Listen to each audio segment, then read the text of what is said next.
Huffing refers to the inhalation of chemical vapors or gases, often from household products like glue, paint thinner, or aerosols, to get a quick high.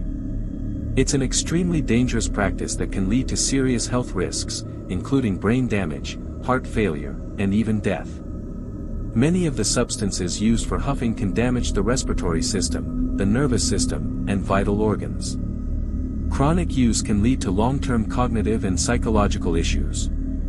If you or someone you know is struggling with substance use, it's important to seek help from a medical professional or a support organization. Huffing involves breathing in fumes from substances like glue, paint thinners, spray paints, gasoline, aerosol sprays, like deodorants or air fresheners, correction fluids, like whiteout. The goal is to experience a short-lived high or euphoria, but it comes with significant health risks.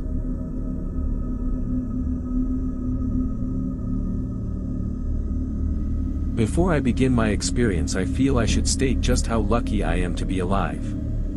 I spent 6 or so months inhaling. Inhaling became a daily routine. For me it was an escape, an addiction, and easy access.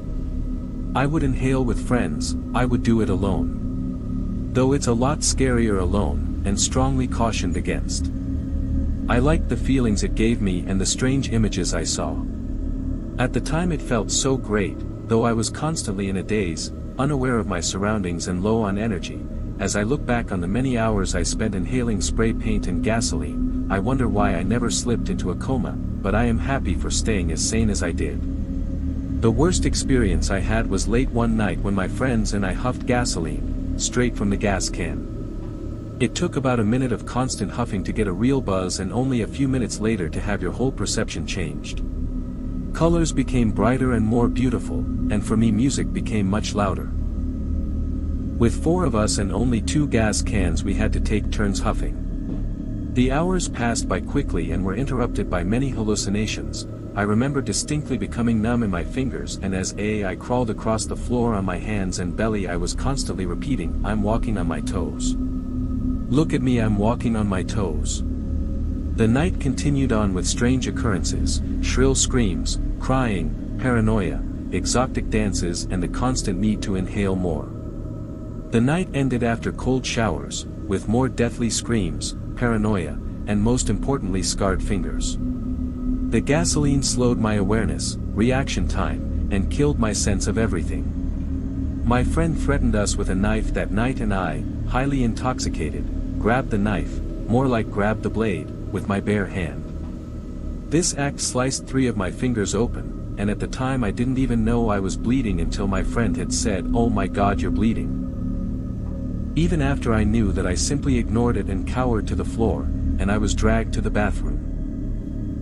Yes, I have regrets on inhaling.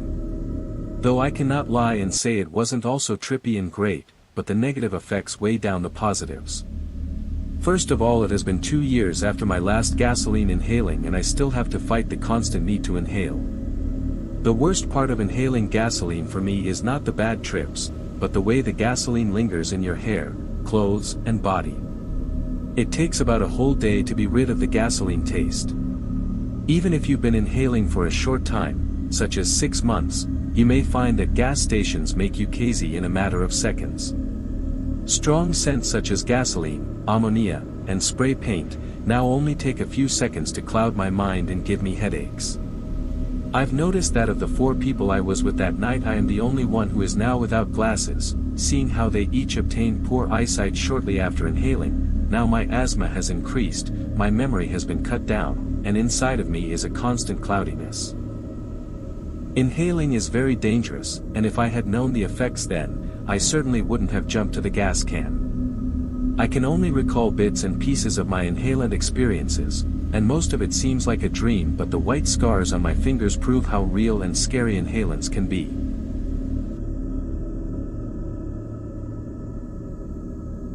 At the time, I was a 16-year-old girl.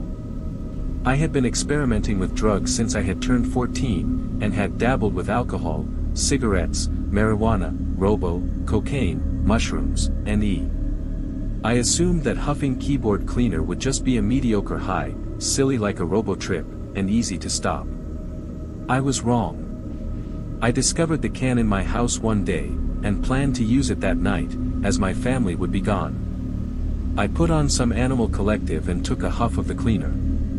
Within 10 seconds, I could feel a wave of warm numbness coming towards me. The wave surrounded my brain, filling my head with a pleasant buzzing. The buzzing spread from my brain, and filled my body with a warmness that I haven't found in any drug since. My body was filling with strange pulsating vibes, a numbness that can be compared to the opposite of electric shock. I entered a void of pleasurable calmness for about 5 minutes, before the high faded. I immediately missed the pulsing warmness of the drug, so I took another huff, a bigger one this time. It instantly hit my body, and I returned to the state that I had been in before. I sat in the coziest chair I could find, and sat with my mouth hanging open, feeling my face. I had entered a different reality, physically the same, but emotionally foreign. My brain was flooded with psychedelic thoughts, and I experienced a handful of visuals that blew my mind. Colors and textures had completely changed, and the world around me was morphing and glowing. My body was filled with a warmness from my head to my toe, and all the while filled with a loud but comforting buzz. I continued to hit the bottle once or twice every 5 minutes, until it was so cold that I could no longer hold it. I went all the way to wrap it in a towel, just so I could continue huffing. After about an hour and a half of constantly huffing, I lost complete track of time. Time itself had left me, and I was in a completely different reality. I had been sitting and drooling on myself for a few hours. I took a huge hit, emptying the bottle. I let the high surround me, fill my body. This time, it hit me in the wrong way. I instantly saw the world around me begin to spin out of control.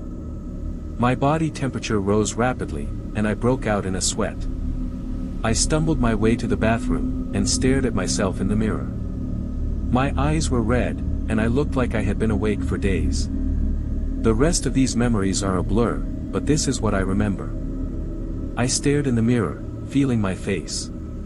The only way I knew I was touching myself was from my reflection. I was instantly scared that I would be stuck this way, that I had been high for days and would never come down. I felt the world around me breaking down, and was instantly convinced that I was going to die.